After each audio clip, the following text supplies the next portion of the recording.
କୁଣ୍ଡଳୀରେ 36ରୁ 27 ଗୁଣ ମେଳ ଖାଉଥିଲା। ପରିବାରର ସମ୍ମତି, ଜ୍ୟୋତିଷଙ୍କ ଶୁଭ ସଂକେତ ଓ ଧୁମଧାମରେ ବିବାହ ପ୍ରସ୍ତୁତି। କିନ୍ତୁ କିଛି ମାସ ମଧ୍ୟରେ ସେହି ସମ୍ପର୍କ ଏବେ ଏକ ଚର୍ଚ୍ଚିତ ହତ୍ୟା ମାମଲାରେ ପରିଣତ ହୋଇଯାଇଛି।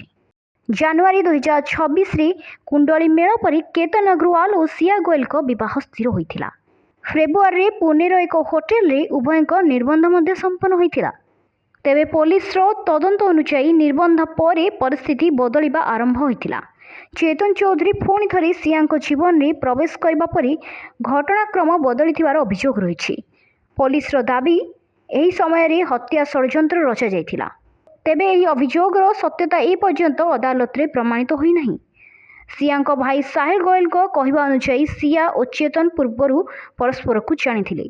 କିନ୍ତୁ ନିର୍ବନ୍ଧ ପରେ ସିଆ କହିଥିଲେ ଯେ ଚେତନ ସହ ତାଙ୍କର କୌଣସି ସମ୍ପର୍କ ନାହିଁ। ସେପଟେ କେତନଙ୍କ ବାପା ବିଶାଲ ଅଗ୍ରୱାଲଙ୍କ ବୟାନ ଅନୁଯାୟୀ ବିବାହ ସ୍ଥିର ହେବା ପରେ କେତନ ବାରମ୍ବାର ସିଆଙ୍କୁ ଆଚରଣରୁ ନେଇ ସନ୍ଦେହ ପ୍ରକାଶ କରୁଥିଲା। ପୋଲିସ କହିଛି ଯେ ସିଆଙ୍କ ଫୋନ୍ ପ୍ରାୟତଃ ବ୍ୟସ୍ତ ରହୁଥିଲା ଏବଂ କଥାବାର୍ତ୍ତାରେ ବାରମ୍ବାର ଚେତନଙ୍କ ନାମ ଆସୁଥିଲା। ତେବେ ପରିବାର ଏହାକୁ ଗୁରୁତ୍ୱ ଦେଇନଥିଲେ।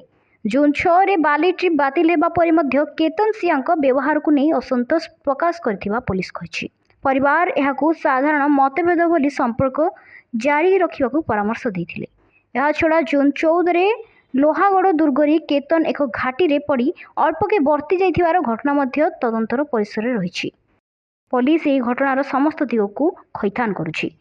ତେବେ ମନେ ରଖନ୍ତୁ, ଏହି ମାମଲାରେ ପୋଲିସ ପକ୍ଷରୁ ଉଠାଇଥିବା ସମସ୍ତ ଅଭିଯୋଗର ସତ୍ୟତା ଏବେ ଯାଏଁ ଅଦାଲତରେ ପ୍ରମାଣିତ ହୋଇନାହିଁ। ତଦନ୍ତ ଜାରି ରହିଛି।